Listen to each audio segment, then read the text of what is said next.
Hey girls. This is my second video I've made me out of the shower. I'm sorry. I can't stop taking showers. I love my showers too much. My face rash is gone, so that's an update. We're drinking Coke Zero Sugar Cherry flavor. So if you don't know what Jellycats are, they're these stuffed animals that are very sought after. They became super popular in the past few years. And they're characterized by these little beady eyes, and they're stuffed animals. There's not a lot that's notable about them, but I've never owned one. I never got one because of the price. And Jellycats range from about $25 to $60. Can you guys tell that I got my CapCut Pro membership? I'm still learning how to use it, so bear with me. I will be using every effect in the library. Just give me time.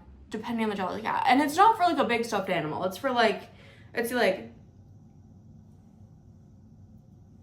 depending on the stuffed animal, and then they have bigger ones for a lot more, like hundreds. People really enjoy collecting these Jellycats, and one of the aspects of collecting Jellycats, from what I've heard and from what my research tells me, woohoo! Is that people really enjoy going to small businesses who stock Jellycats because they're so popular. And recently, Jellycat has come under fire because they are terminating their contracts with a lot of these small businesses. And what's important to understand is that Jellycat was never really a huge brand. It was never really an established brand. Editing, Sam. By this, I mean they don't have a parent company. They're not owned by like Mattel or Hasbro. They're really doing their own thing. They're a British-owned company, and they were established in 1999 and only entered the U.S. markets in 2001. So what I'm trying to say here is that like they don't have like a giant corporate marketing team behind them like Mattel. They tried to pave the way for themselves, and the people really, really helped in that, okay? And so they went to these small businesses. The small businesses promoted Jellycat because they're like, hey, we have Jellycats, just letting everybody know we have Jellycats. And the people were like, oh, what's a Jellycat? And so people were buying Jellycat after Jellycat after Jellycat to the point where a lot of small businesses were struggling to keep up. Stock was low. Jellycats were scarce. Like, it was like this finite resource, right? And so I've seen videos going back like February, January, last December, to where these small businesses are saying like, hey, like, just so you know, our Jellycat stock is gonna be a little bit low. We haven't gotten our orders in. We're trying to communicate with Jellycat. And now, starting way back in April, some small businesses got a letter notifying them, hey, according to our new brand advancement strategy, we're gonna end your contract, and so sorry. You're not high performing enough for us to give you Jellycats to sell. So they basically, some people are saying that they terminated contracts with every small business who distributes Jellycats. So that's just not true. There are some small businesses who have, I'm taking my glasses off. I'm sorry. The wet hand glasses just aren't a look.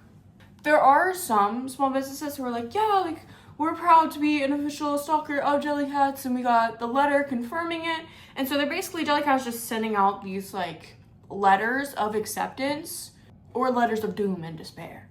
And you're seeing a lot of small businesses posting about it, and people are getting really upset because part of being a Jellycat hunter was going to these small businesses and going down the road to somewhere that you've never been before and buying a Jellycat that you didn't think you were going to be able to find, or finding one that's new. Because a key, crucial part of this is that Jellycats are scarce. They are very rare. You can get them on their website, and a lot of their like main stuffed animals, like their main animals, are always available.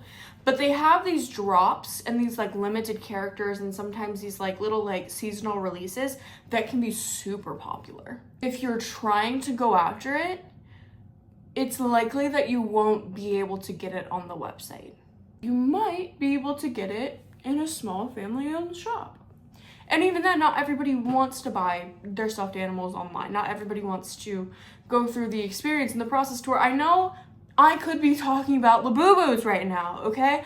I hate Labubus. I hate those little demons. I hate them so much.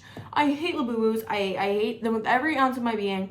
I think that Pop Mart is scamming you guys. You guys are being scammed. You're waiting in a queue that's scratching out for a little doll that is too expensive. And I know, I like Stony Angels, I like Smiskies. I'm not one to talk, but I could be talking about Labubas. I honestly think what Pop Mart is doing is, you know what? It's not worse, because Jellycat is actively pulling the rug on small businesses that have promoted their product. And that's what they did. They did promote their products. The small businesses went, we have Jellycats, advertising Jellycat.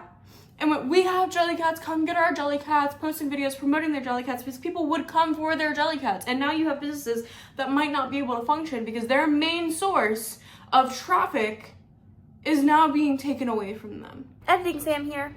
I just wanted to kind of state why this is so controversial. If you had paused to read the letter that Jellycat had sent out, it literally states that they are ruling out retailers who don't conform to their brand experience. We don't know if that's in sales, if that's in aesthetic, if that's regional. We don't know. And so they basically just cut off stock to multiple retailers with a very vague explanation. Little to no explanation. So if you're like, oh, well, if they wanted Jellycats, they should have just sold more Jellycats. We don't actually know if that's the reason why they cut off retailers from selling Jellycats. That, of course, I think that that's the main reason, but that's just speculation. That could be one of many reasons. And so they also offered to draw up a progress plan for these small businesses. So they're basically going, hey, unless you know, we're going to build a progress plan. We're going to tell you what we think you should do with your company and with your store. And you're going to be cut off from Jellycat shipments. You're not going to be an official retailer. And here's a very vague nonsensical explanation for what we're doing. That is why small business owners are so upset. I just wanted to share that, because if a lot of it is in the letter itself. Do I think that Jellycats are cute? Definitely. Jellycats are adorable. I think that there are some Jellycats that are too overhyped. I think there are some that are just look generic. And I remember seeing Jellycats back in like a Hallmark like 4 years ago and being like, I don't get it. Like, it's just a stuffed animal. And then Jellycats got super popular. For now, I am not going to get a Jellycat. I don't see myself buying a Jellycat anytime in the near future. Jellycat did this for 3 reasons. Number 1, to ensure that they would have stock for their highest performing stores, which I feel like that is semi-reasonable, to make sure that you have enough stock for the businesses that you promised Jellycats to, because let me reiterate, they were not keeping up that promise in the past. They were not providing enough stock to these stores. They were not doing that. And so that now they're trying to overcorrect. They're saying, oh, well, instead of working on our supply chain and working on, you know, with the amount of revenue that they generate from overpriced stuffed animals that people are selling out in mass, instead of improving upon the supply chain itself, they just decided to cut off a bunch of small businesses.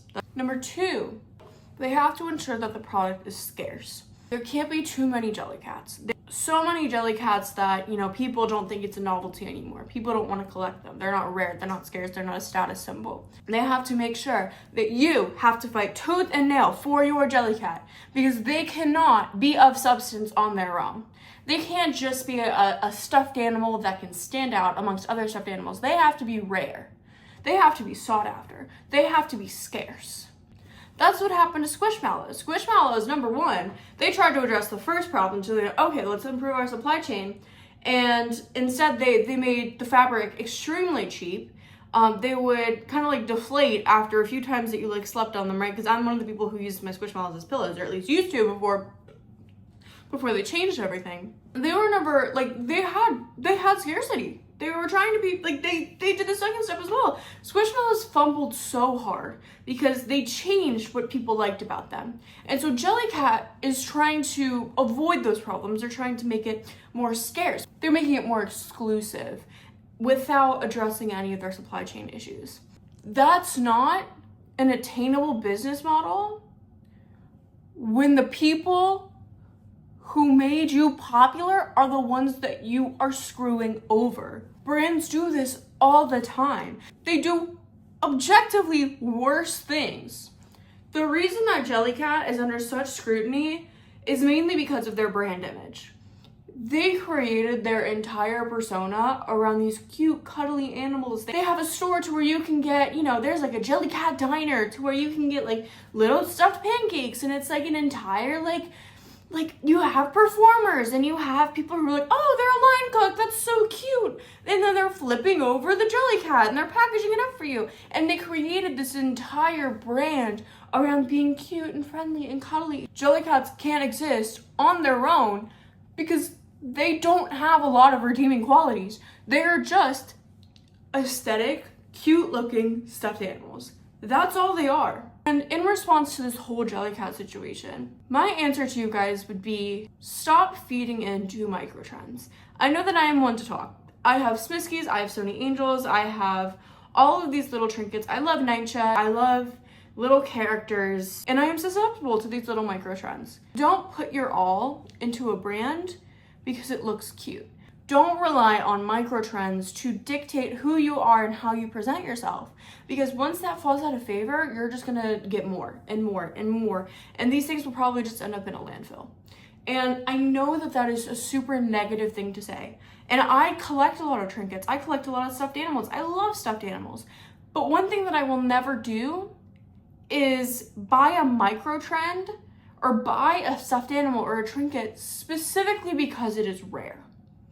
I did the Squishmallow hunting, I did it all, but I didn't buy something just because other people wanted it. I bought it because I wanted it. Before you buy something, in general, ask yourself whether you are getting it for you or whether you are getting it because other people are getting it.